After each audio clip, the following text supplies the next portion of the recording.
Bonjour, je vais vous expliquer aujourd'hui pourquoi prendre une base de données qui a été pensée pour Kubernetes, ça peut être un point intéressant, et quels sont les problèmes que vous risquez d'avoir si vous essayez de mettre autre chose sur Kubernetes. Ça ne veut pas dire que vous ne pourrez pas les résoudre, mais vous pouvez avoir des drôles de problèmes.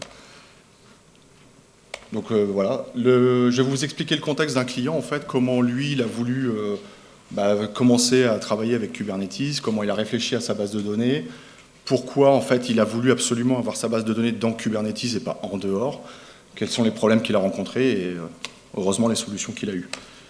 Alors le contexte, c'est Movatic, alors je ne sais pas si ça vous parle, main levée, il y en a qui ça parle ici? Pas du tout, ça tombe bien. Donc c'est une entreprise américaine en fait qui offre un SaaS pour tout ce qui est location de vélos, trottinettes, casiers, des choses comme ça. Donc là on a quelques noms comme Gotcha et JFrog. Mais en gros, si vous voulez mettre un service de log de trottinette dans une ville, vous pouvez utiliser leur plateforme et eux vont gérer toute l'infrastructure pour savoir où sont les trottinettes, qui les prend, à quel moment, combien on les facturé, tout ça. Donc forcément, le problème pour eux, c'est d'avoir un système qui soit le plus fiable possible en termes de qualité de données. Donc ils ont forcément voulu avoir une base de données transactionnelle standard, donc ACID, pour être sûr que quand on déverrouille une trottinette, on l'a bien déverrouillée, quand on la rend, on l'a bien rendue, et que c'est bien la bonne personne qui l'a fait. Et donc ils ont vendu ce système-là et qui fonctionnait plutôt pas mal.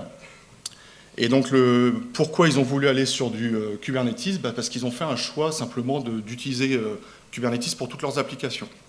Donc la volonté de tout ça, c'était de se dire, nous on veut être très simple dans la gestion de nos développements et déploiements applicatifs, donc on va faire un kube. Ils ont choisi même de partir sur un kube managé par AWS, donc de l'EKS. C'était la solution la plus simple, et du coup pour la base de données, ils ont deux choix. Globalement, ils ont la version managée par AWS, puisqu'ils sont déjà chez eux, ou intégrer directement ça dans Kubernetes. L'offre managée, pour eux, ce n'était pas forcément une mauvaise solution. Le souci, c'est qu'ils voulaient être le plus ce qu'ils appellent full ops. Donc, c'est-à-dire que de ne rien avoir qui était en dehors de leur cube et d'être capable de gérer tout par des fichiers de déploiement qui soient complètement standardisés, complètement gérés par un repo GitHub ou quoi que ce soit, et donc que tout soit complètement autonome pour eux. C'est-à-dire que si demain ils voulaient déplacer le cube ailleurs, et hop, ils redéplaçaient tout et tout bougeait en même temps, y compris la base de données. Donc pas d'association avec le service managé. Et du coup, ils vont décider de démarrer avec une base de données que beaucoup doivent connaître, qui s'appelle Postgres. Et ils vont démarrer avec Postgres là-dessus, et en espérant que ça va fonctionner comme n'importe quel autre service de base de données. Sauf que ça n'a pas été tout à fait le cas. Donc la gestion full ops, encore une fois, c'est vraiment pour être le plus autonome possible, gérer des déploiements et confier ça à Kubernetes pour qu'il gère l'état de santé de nos pods. L'inconvénient que ça a eu, c'est que finalement, via Kubernetes, la base de données elle peut subir des pannes qui n'en sont pas. Et donc typiquement, l'application elle doit soit gérer des contournements, c'est-à-dire que vous faites un développement applicatif qui va gérer les cas de panne particuliers que votre base de données va avoir dans Kubernetes, soit vous contournez ça au niveau Ops, c'est vos fichiers de déploiement, la façon dont vous gérez les transactions, les appels à la base de données qui vont faire fonctionner le système différemment. Les deux principaux problèmes qu'ils ont eu, c'est un problème de contention. C'est-à-dire que forcément, vu qu'eux, c'est un SaaS et qu'ils ont 300 clients qui font fonctionner des locations de casiers, vélos et consorts, il y a beaucoup d'accès sur les bases de données. Et un Postgres, c'est toujours une instance unique qui va se faire une seule. Il y a une seule instance qui peut faire des écritures à l'instant T. Les autres, elles peuvent servir de la lecture, mais jamais d'écriture. Et donc, dans Kubernetes, ce qui se passait, c'est que leur pod, qui avait Postgres, des fois, il était en saturation. Et donc, le check d'état de santé du pod, il répondait trop tardivement au système.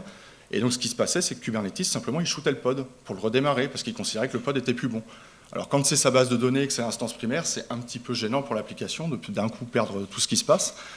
L'autre problème qu'ils avaient, c'était tout ce qui était réplication, parce qu'ils ont voulu avoir une base de données quand même disponible, c'est-à-dire qu'ils ont mis un premier pod qui était l'instance primaire, ils en ont mis un second qui était répliqué avec des mécaniques de réplication assez standards, sauf que Kubernetes, ça fait plein de trafic réseau interne, pour Kube déjà, et quand on a beaucoup de services qui tournent dessus, qu'il y a beaucoup de choses qui apparaissent, en fait, on a un lag qui apparaît sur la réplication, et leur instance secondaire n'était pas toujours à jour avec l'instance primaire. C'est-à-dire que quand l'instance primaire chute, ils peuvent redémarrer sur le secondaire, mais pour le coup, elle n'est pas forcément à jour, et donc il y a des vélos qui sont dans la nature, ou des gens qui ont pris un vélo et on ne sait pas qui c'est.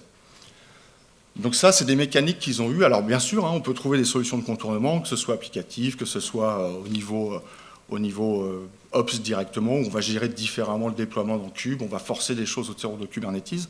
Mais ce n'était pas leur envie, en fait. Eux, ils voulaient rester le plus simple possible et donc essayer d'avoir quelque chose qui soit vraiment autogéré au sein de Kubernetes. Donc ils ont choisi d'évaluer des solutions avec deux contraintes principales. La première, c'était qu'ils voulaient un opérateur, alors qu'ils l'utilisent ou pas, ça c'est un autre débat, mais ils voulaient absolument qu'il y ait un opérateur qui soit là, et pour pouvoir gérer toute la base de données le plus facilement possible. Et l'autre contrainte qu'ils avaient, c'est qu'ils ne voulaient plus avoir à intervenir sur les pods quand il se passait quelque chose. Donc il faut que la base de données soit résiliente par défaut, résiste à une panne, un pod qui disparaît, qui réapparaît, il faut que ça passe tout seul. Sauf que ça, on le connaît dans le monde NoSQL. Hein. Si vous connaissez des bases comme Cassandra ou autres, c'est ce que ça fait. Le souci, c'est qu'ils veulent toujours être acides, en fait. Il faut toujours que la donnée, quand elle est écrite, il y ait une garantie qu'elle soit écrite et qu'elle soit lue sur toutes les répliques au même moment. Alors, si vous ne connaissez pas les tests Jepsen, je vous invite à les lire, si vous aimez ce genre de sujet. Donc, comment ils ont fait, en fait, pour évaluer toutes ces solutions? Donc, ils se sont orientés vers... ils ont fait des recherches, tout simplement. Et donc, c'est ce qu'on va trouver souvent sous le terme de SQL distribué, de New SQL ou des choses comme ça. Donc, le plus populaire aujourd'hui, c'est SQL distribué. Et en fait, le SQL distribué, c'est des solutions qui sont conçues à l'origine pour répondre à des problématiques de scalabilité du monde SQL. Donc, on n'a plus d'instances nécessairement primaires, on peut avoir plusieurs nœuds primaires ou actifs à un instant T. Et donc, toutes ces deux solutions-là sont vraiment programmées pour pouvoir fonctionner dans ce genre de contexte. Donc pas forcément Kubernetes, hein, attention, pas forcément conteneurisable, mais plusieurs nœuds actifs. Et en fait, dans le cadre de Movatic, donc eux, ce qu'ils vont faire, c'est qu'ils vont tester tout un tas de solutions qu'ils ont trouvées sur le marché, dont la nôtre. Et en fait, ils vont la mettre dans Kubernetes, ils vont voir comment ça se comporte, ils vont faire des workloads de test, et ils vont faire beaucoup de chaos testing. Donc le chaos testing, ils ont mis de la latence réseau, ils ont coupé le réseau en deux, ils ont fait des tests avec deux clusters cubes qui parlaient l'un avec l'autre via le réseau, avec la base de données qui est coupée sur les deux, et ils coupent le lien au milieu. Ils ont shooté des pods, ils ont augmenté le nombre de pods, réduit le nombre de pods à la volée, et toujours avec un workload qui tournait. Et donc c'est ce qui leur a permis fondamentalement d'évaluer l'ensemble des solutions qu'ils avaient, et de garantir surtout l'acidité des transactions. Donc dans tous ces tests qu'ils menaient, à chaque fois, ils regardaient qu'est-ce que mon application a reçu comme information, et est-ce que je peux extraire exactement le même état de ma base de données? C'est-à-dire que sur l'ensemble des nœuds où je suis, si je demande à la base de données, donne-moi le nombre de trottinettes que j'ai au centre Beaubourg, et elle doit me dire 10, parce que moi je suis censé avoir 10. Est-ce que la base de données a bien 10? Est-ce qu'elle n'a pas 11 ou 9 ou des choses comme ça? Donc c'est tous ces tests-là en fait, qu'ils vont avoir menés, et c'est comme ça qu'ils sont arrivés donc, à CockroachDB. Hein. Donc c'est pour ça que je suis là, quand même. Et donc, je vous remercie d'avoir écouté ça. Si jamais vous avez des questions sur comment ça peut fonctionner une base de données sur Kube, quels sont les avantages de Cockroach réellement, pourquoi la conteneurisation autour de Cockroach, elle fonctionne et autres, je vous invite à passer sur le booth. Je crois qu'il y a un slide après qui en parle, voilà. Sur le booth, vous me retrouverez là-bas et je pourrai vous expliquer en fait pourquoi l'architecture share nothing et le fait de vraiment jouer sur des conteneurs, uniquement de conteneurs pour déployer un nœud, ça va vous permettre d'être beaucoup plus résilient au sein de Kubernetes et de vous éviter tout un tas de problèmes plutôt que de déployer un MySQL ou un Postgre ou un, soyons fous, un Oracle. Peut-être qu'il y a encore des gens qui veulent déployer de l'Oracle, j'en sais rien. Je vous remercie et puis je vous souhaite une bonne fin de journée.